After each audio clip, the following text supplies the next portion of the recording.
Hello class, good morning, welcome so once again. Friends, electrical second sem का subject analog electronics में आज unit 4 start करने चल रहे हैं। ये यूनिट 4 का पहला लेक्चर है जो कि basically single stage transistor amplifier पर आधारित है। फ्रेंड्स, अभी तक बेसिकली हम पिछले 3 यूनिट्स में ट्रांजिस्टर बीजेटी के बारे में अध्ययन कर रहे थे। वहाँ पे हमने आपको बेसिकली बताया था कि एनपीएन पीएनपी ट्रांजिस्टर होता है 2 टाइप का। साथ ही साथ इसकी मोड ऑफ ऑपरेशन को कितने आप कॉन्फ़िगरेशन में यूज होता है, ये सब चीज़ों को हम डिस्कस करते हुए यूनिट 4 में पहुँचे हैं। फ्रेंड्स, वहाँ हमने फ्रेंड्स आपको बताया भी था कि ट्रांजिस्टर को बेसिकली हम 3 configuration means common base, common emitter, common collector में ऑपरेट करा सकते हैं, जिसमें से कॉमन इमीटर आपका कॉन्फ़िगरेशन जो है वो सबसे ज़्यादा यूज होता है। तो यहाँ पर फ्रेंड्स हम कॉमन इमीटर कॉन्फ़िगरेशन की ही बात करेंगे, क्योंकि फ्रेंड्स हमने वहाँ पे आपको बताया था कि कॉमन इमीटर कॉन्फ़िगरेशन है ट्रांजिस्टर का, ये सबसे ज़्यादा प्रचलित है और सबसे ज़्यादा यूज होता है सिग्नल एम्पलीफिकेशन में। तो फ्रेंड्स, आज हमारा जो टॉपिक है वो बेसिकली इसी पर आधारित होगा। तो friends, single stage transistor amplifier basically होता क्या है, पहले इसके बारे में हम डिस्कशन करेंगे। देखिए फ्रेंड्स, हमने जो ट्रांजिस्टर का बेसिक हमारा यूज है वो है सिग्नल एम्पलीफिकेशन, अर्थात लो सिग्नल को हाई इंटेंसिटी वाले सिग्नल में परिवर्तित करना। अर्थात फ्रेंड्स, अगर हम किसी भी लो सिग्नल को एक स्ट्रॉन्ग सिग्नल में परिवर्तित करने के लिए केवल एक ट्रांजिस्टर का यूज कर रहे हैं, तो ऐसी कंडीशन में इसे बोलेंगे सिंगल स्टेज ट्रांजिस्टर एम्पलीफायर। मैं फिर से रिपीट कर रहा हूं फ्रेंड्स, यदि किसी लो सिग्नल को हाई इंटेंसिटी वाले स्ट्रॉन्ग सिग्नल में परिवर्तित करने के लिए केवल एक ट्रांजिस्टर का प्रयोग किया जाता है, तो ऐसी अवस्था में इसे single stage amplifier, single stage transistor amplifier कहते हैं। और फिर हमने आपको बताया कि ट्रांजिस्टर एम्पलीफायर में बेसिकली हम कॉमन इमीटर ट्रांजिस्टर को यूज करते हैं सिग्नल एम्पलीफिकेशन में। हमारे सामने फ्रेंड्स एक सर्किट दी हुई है जो कि बेसिकली कॉमन इमीटर कॉन्फ़िगरेशन में ट्रांजिस्टर का संयोजन है। देखिए फ्रेंड्स, इसमें इमीटर टर्मिनल आपका इनपुट और आउटपुट के बीच में कॉमन है, मींस ग्राउंडेड है।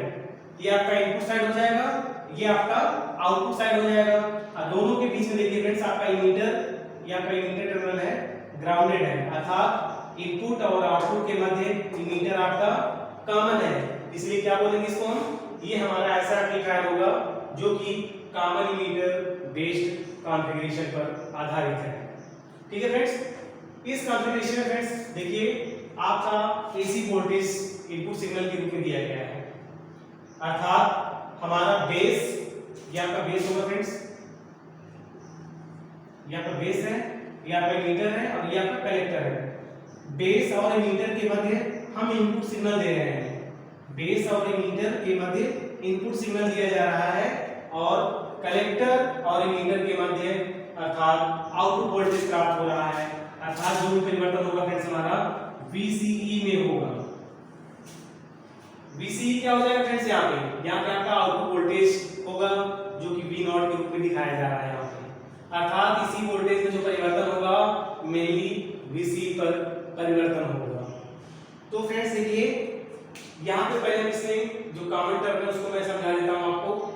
यहाँ देखिए इनपुट सिग्नल है, एसी वोल्टेज के रूप में दिया गया है, ये आपका कपलिंग कैपेसिटर है CC, ये आपका R1 R2 क्या है, बायसिंग रेजिस्टर है, ये आपका इमीटर रेजिस्टेंस है, ये आपका कलेक्टर रेजिस्टेंस है, ये आपका आउटपुट साइड का लोड रेजिस्टेंस है, ये आपका बाईपास कैपेसिटर है। ठीक है फ्रेंड्स, तो बाईपास कैपेसिटर है ये चीज। अब आगे इस सब चीजों को हम कंटिन्यू करते हैं इसके वर्किंग के साथ। तो फ्रेंड्स, हमने देखा कि हमारा इनपुट सिग्नल एसी वोल्टेज के रूप में बेस और इमीटर के मध्य दिया जा रहा है, और आउटपुट आपका एक लोड रेजिस्टेंस आपका R0 है, उसके क्रॉस प्राप्त कर रहे हैं हम लोग। साथ ही साथ फ्रेंड्स देखिए ये आपका प्लस VCC, ये आपका सप्लाई वोल्टेज है, ठीक है फ्रेंड्स, प्लस VCC क्या है, सप्लाई वोल्टेज है। अब देखिए फ्रेंड्स, इसकी वर्किंग को हम समझते हैं कि हमारा सिंगल स्टेज ट्रांजिस्टर एम्पलीफायर किस प्रकार से ऑपरेट होता है। जब कोई लो मैग्नीट्यूड के सिग्नल को बेस और एमीटर के मध्य दिया जाता है, जब किसी लो मैग्नीट्यूड के लो सिग्नल को बेस और एमीटर के मध्य एसी वोल्टेज के रूप में दिया जाता है, तो फ्रेंड्स हमारा यहाँ पे VBE, यहाँ देखिए ये आपका एमीटर टर्मिनल है, तो प्लस माइनस वोल्टेज क्या हो जाएगा फ्रेंड्स, VBE। यहाँ पे हमारा इनपुट सिग्नल देने पर वोल्टेज बेस और एमीटर के मध्य वोल्टेज परिवर्तित होता है, जिसकी वजह से फ्रेंड्स हमारा आउटपुट वोल्टेज परिवर्तित होगा। क्योंकि फ्रेंड्स हम जानते हैं इनपुट साइड पे हम AC वोल्टेज ले रहे हैं, तो AC वोल्टेज की दो साइकिल होगी, एक पॉजिटिव हाफ साइकिल और दूसरी नेगेटिव हाफ साइकिल। तो फ्रेंड्स पॉजिटिव हाफ साइकिल की हम पहले बात कर रहे हैं, तो पॉजिटिव हाफ साइकिल में जब इनपुट साइड कोई AC सिग्नल दिया जाता है तो बेस और एमीटर के मध्य वोल्टेज में परिवर्तन होता है फ्रेंड्स। इस वोल्टेज में परिवर्तन होने की वजह से फ्रेंड्स हमारा क्या होगा, बेस करंट बढ़ती है और कलेक्टर करंट बढ़ती है। ध्यान दीजिएगा फ्रेंड्स, जब इनपुट साइड में AC सिग्नल दिया जाता है तो इस AC सिग्नल के पॉजिटिव हाफ साइकिल में हमारा बेस एमीटर वोल्टेज बढ़ता है, जिसकी वजह से बेस करंट और कलेक्टर करंट का मान बढ़ता है। और फ्रेंड्स ये जो हमारे सामने समीकरण है VC = VCC - ICRC, यहाँ देखिए IC का मान बढ़ने से फ्रेंड्स क्या होगा, VCE का मान घट जाएगा।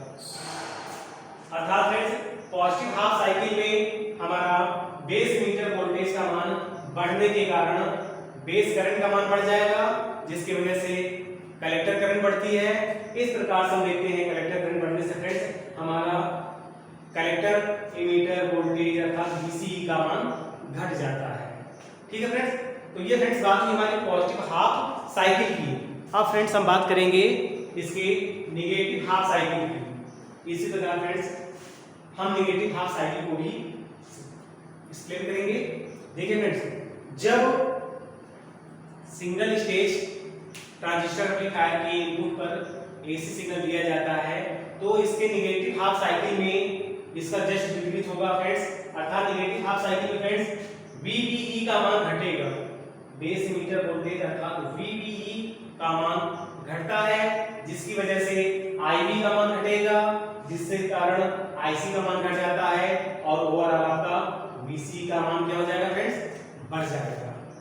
ठीक है फ्रेंड्स, तो फ्रेंड्स हम यहाँ पे देख रहे हैं कि पॉजिटिव हाफ साइकिल में हमारा VCE का मान घट रहा है, जबकि नेगेटिव हाफ साइकिल में VCE का मान बढ़ रहा है। अर्थात फ्रेंड्स हमारा AC सिग्नल के लिए पॉजिटिव हाफ साइकिल और नेगेटिव हाफ साइकिल दोनों एक दूसरे के विपरीत हैं, अर्थात 180 डिग्री सेल्सियस पर है, सॉरी 180 डिग्री पर है। अर्थात फ्रेंड्स विपरीत होने का मतलब यही हुआ ना, 180 डिग्री दोनों के बीच में एंगल है। इसी फ्रेंड्स आप समझ रहे हैं, अर्थात इनपुट सिग्नल के लिए पॉजिटिव हाफ साइकिल और नेगेटिव हाफ साइकिल एक दूसरे के विपरीत फेज में होते हैं। विपरीत फेज होने का मतलब फ्रेंड्स क्या है, ये देखिए इनके मध्य एंगल कितना होगा, 180 डिग्री। अर्थात फ्रेंड्स आपका जो इनपुट AC वोल्टेज है उसके पॉजिटिव हाफ साइकिल में प्राप्त आउटपुट वोल्टेज और नेगेटिव हाफ साइकिल में प्राप्त आउटपुट वोल्टेज के मध्य फेज डिफरेंस कितना होता है, 180 डिग्री होता है फ्रेंड्स।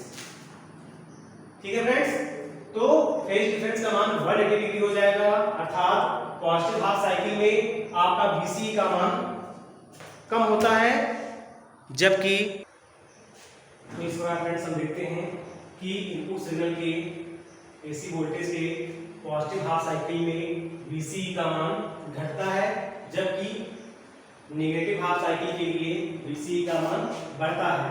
अर्थात दोनों ऑपरेशन आपके दूसरे के विपरीत होंगे। अर्थात हम कह सकते हैं कि पॉजिटिव हाफ साइकिल में प्राप्त आउटपुट वोल्टेज और नेगेटिव हाफ साइकिल में प्राप्त आउटपुट वोल्टेज एक दूसरे के विपरीत कला में होंगे, अर्थात उनके मध्य फेज डिफरेंस समान कितना होगा 180 डिग्री। इसको फ्रेंड्स हम ड्रॉ भी कर सकते हैं, वेव फॉर्म के रूप में दिखा सकते हैं फ्रेंड्स। देखिए कैसे होगा, इनपुट वोल्टेज और आउटपुट वोल्टेज के बीच में अगर हमें ग्राफ ड्रा करना हो तो कैसे बनेगा फ्रेंड्स आपका।